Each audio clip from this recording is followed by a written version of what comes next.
الدین النصیحہ.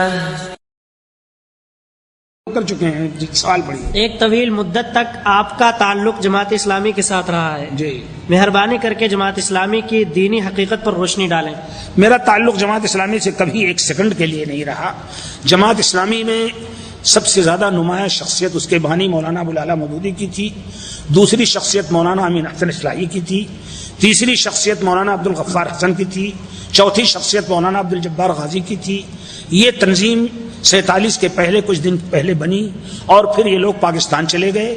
یہ لوگ پاکستان کے بھی مخالف تھے لیکن وہاں پہنچ کر کے انہوں نے پاکستان کے انتخابات میں بھی حصہ لیا اور ایک دور ایسا آیا جس میں بھٹو صاحب کے ساتھ بھی انہوں نے تعاون کیا ایوب خان کے خلاف. یہ ساری چیزیں ہوئیں.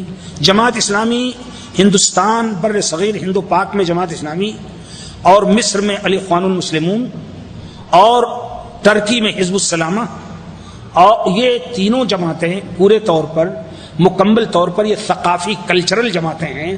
ان کے پاس عام طور پر جدید موضوعات پر تصنیفات ہیں لیکن ان میں سے کوئی نہیں ہے جس نے توحید خالص کی دعوت دی ہو یا سنت صحیحہ کی دعوت دی ہو.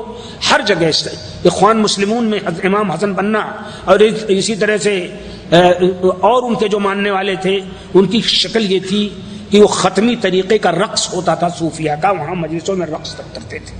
جماعت اسلامی ہندوستان کی اس میں عقل پرستی زیادہ تھی اس لیے کہ مولانا مودودی یہاں حیدرآباد کے لوگ موجود ہوں گے. حیدرآباد میں دائرۃ الترجمہ تھا جس میں مولانا مودودی تھے ملازم باقاعدہ اور وہاں کا پرچہ بھی نکالتے تھے.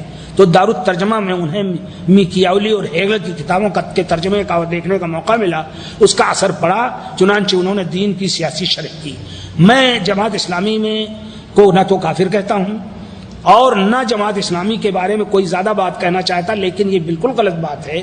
نہ میرا تعلق ایک سیکنڈ کے لیے جماعت اسلامی سے رہا ہے نہ ایک سیکنڈ کے لیے اس جماعت سے رہا ہے جس کو تبلیغی جماعت کہتے ہیں بلکہ میں ان تنظیموں کو جو احزاب کی شکل میں ایک دوسرے کے خلاف تنقیدیں کرتی ہیں ان ساری حزبیات سے ان ساری حزبی تصورات سے الگ سمجھتا ہوں. اللہ تعالیٰ توفیق عطا فرمائے. جہاں تک جماعت اسلامی کے افکار و خیالات پر تبصرے کا تعلق ہے ایک بڑی مشکل ان لوگوں کے ہر جگہ ہے. ابھی ان کے ایک مصنف نے جامعۃ الفلاح میں جو مدرس ہے اس نے ایک کتاب لکھی جس میں رجم کا جو متفقہ مسئلہ ہے زانی شادی شدہ زانی کے رجم کا اس کا انکار کیا. اسی طرح سے ان کے اکثر مصنفین نے احادیث جو عقل کے خلاف ہیں ان کا انکار کیا. مولانا ابوالعلا مودودی نے صحیح بخاری پر عجیب تنقیدیں کی اور اخبار احاد یعنی احادیث کا جو بڑا ذخیرہ ہے اس میں شک پیدا کیا. یہی کیفیت مولانا امین حسن اصلاحی کی تھی. تو اللہ تبارک و تعالی ہم سب کو معاف کرے اور ہمارے مردوں کی مغفرت فرمائے.